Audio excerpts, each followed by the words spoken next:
रमेश और सुरेश दो दोस्त चूल्हापुर नामक गांव में रहते थे। दोनों में बहुत अच्छी दोस्ती थी। रमेश पेशे से एक फोटोग्राफर था। वो जहां भी घूमने जाता वहां की फोटो खींचता और उन्हें अपनी एल्बम में लगाता। रमेश को घूमने का बहुत ही ज्यादा शौक था। सुरेश पेशे से एक सुनार था। सुरेश बहुत ही लालची था। उसे जहां भी कुछ मुफ्त में मिलता वो उसे बिना सोचे समझे ले लेता।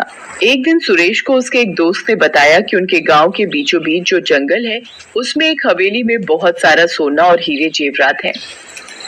तो बस फिर क्या था, सुरेश को वो हीरे जेवरात मुफ्त में किसी भी हालत में लेने थे। सुरेश को उसके दोस्त ने ये भी बताया कि उस हवेली में कोई भी उन हीरों को लेने जाता है तो वो वापस नहीं आ पाता। वहां एक नागिन चुड़ैल का साया है। परंतु सुरेश अपने दोस्त की बात नहीं मानता और वो हवेली में जाने का मन बना लेता है।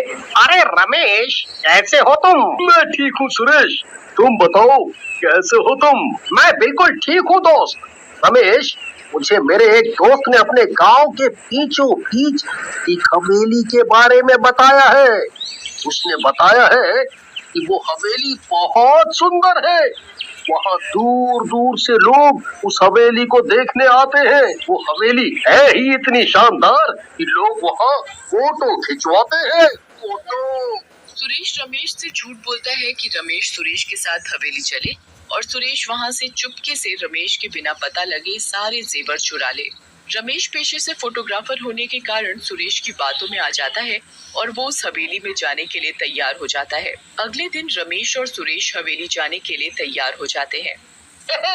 चलो दोस्त, अब हम हवेली चलते हैं। तो जाकर हम बहुत सारी फोटो खींचेंगे। फोटो। हाँ दोस्त, मैं हमेशा की तरह वहाँ बहुत सारी फोटो खींचूंगा और अपनी एल्बम में लगाऊंगा। सुरेश अंदर ही अंदर रमेश की बात पर हंसने लगता है। अब रमेश को क्या पता था कि उसका दोस्त सुरेश उसके भोलेपन का फायदा उठा रहा है और वो हीरे जेवरात लालच के चक्कर में उस भूतिया हवेली में जा रहा है। देखते ही देखते कुछ समय बाद रमेश और सुरेश उस भूतिया हवेली पर पहुंच जाते हैं। रमेश को वो हवेली देखकर कुछ अजीब सा महसूस होता है। वो हवेली बहुत डरावनी सी दिख रही होती है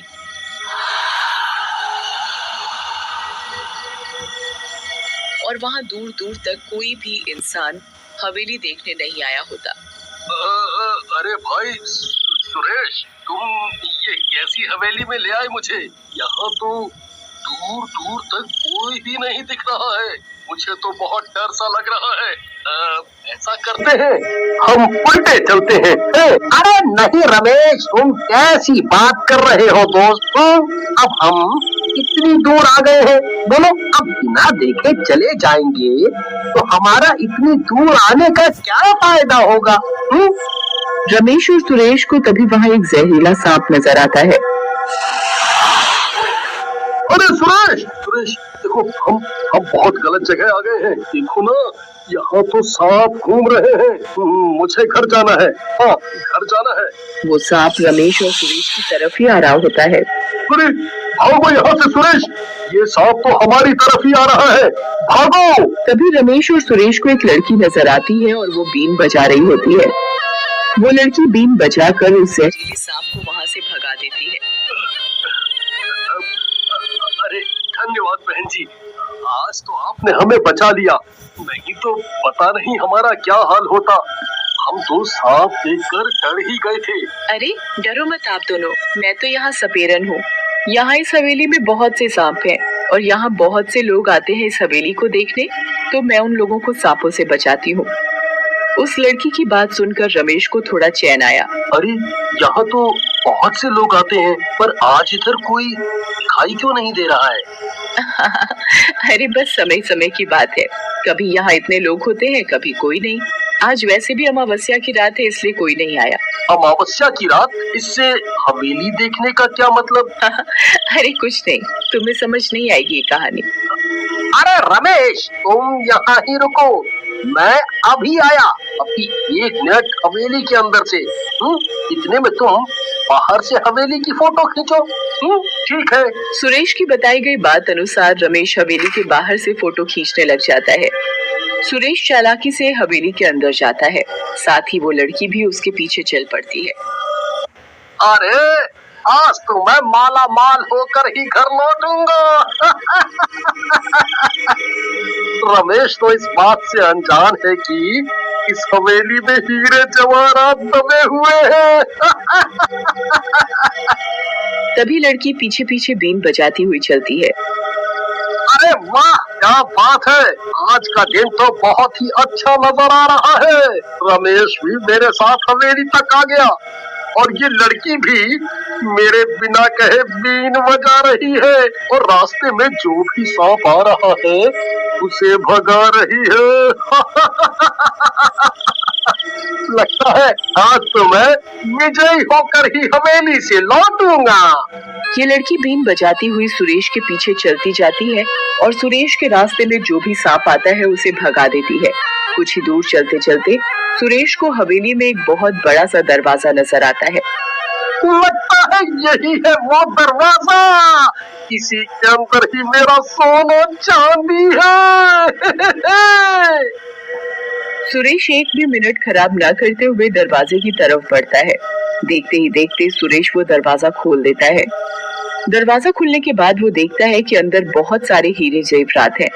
अरे वाह, आखिरकार मैं पहुंच ही गया अपने मुकाम तक। सुरेश हीरे बटोर रहा होता है कि इतने में सुरेश के पीछे खड़ी हुई लड़की एक भूतिया नागिन का रूप ले लेती है। हाय राम, ये तो कोई दान है। बचाओ बचाओ। अरे तुम कौन हो? मेरा पीछा छोड़ दो।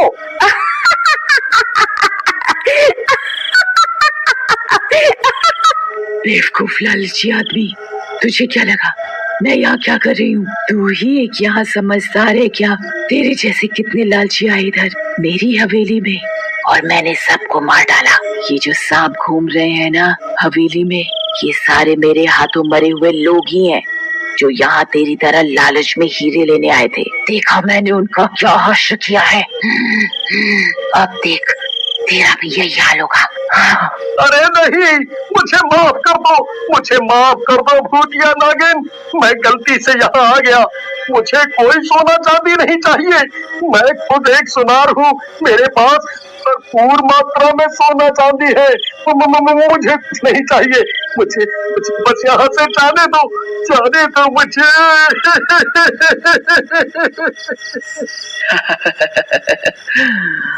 ऐसे कैसे?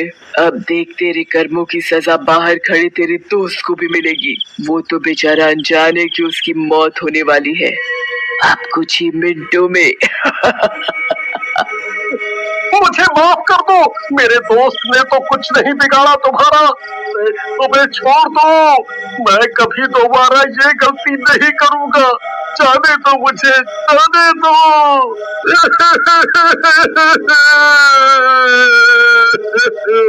सुरेश उस भूतिया नागिन के आगे हाथ पैर जोड़कर गिड़गिड़ा ही रहा होता है कि तभी वो भूतिया नागिन उसे डस लेती है और उसके डसते ही सुरेश एक सांप में तब्दील हो जाता है। देखते ही देखते वो भूतिया नागिन हवेली के बाहर जाती है। इस लालची आदमी का तो अब खात्मा हो गया। अब बाहर जाकर इसके दोस्त को भी सांप में तब्दील करूंगी। आखिरकार इन्हीं सांपों से तो मेरी ताकत बढ़ती है। ये भूतिया नागिन सुरेश को सांप बनाकर बाहर जा ही रही होती है, तभी रमेश परेशान होने लग जाता है कि उसका दोस्त सुरेश किधर रह गया, अभी तक अंदर से बाहर क्यों नहीं आया। लगता है अब तो अंदर ही जाकर देखना पड़ेगा। रमेश हवेली के अंदर जाता है और वो उधर सामने से भूतिया नागिन को आते हुए देखता है। अरे कोई है? भागो यहाँ से, ये तो एक भूतिया नागिन की हवेली है। सुरेश, सुरेश मेरे दोस्त, तुम किधर हो? हमें घर जाना चाहिए, हम बहुत गलत जगह आ गए हैं। रमेश हवेली से बाहर की तरफ भाग ही रहा होता है कि तभी वो भूतिया नागिन रमेश को पकड़ लेती है और उसे उसकी गर्दन पर बहुत जोर से डस लेती है। अरे मर गया, अरे छोड़ते चले, अरे बच्चे की जान लेगी क्या?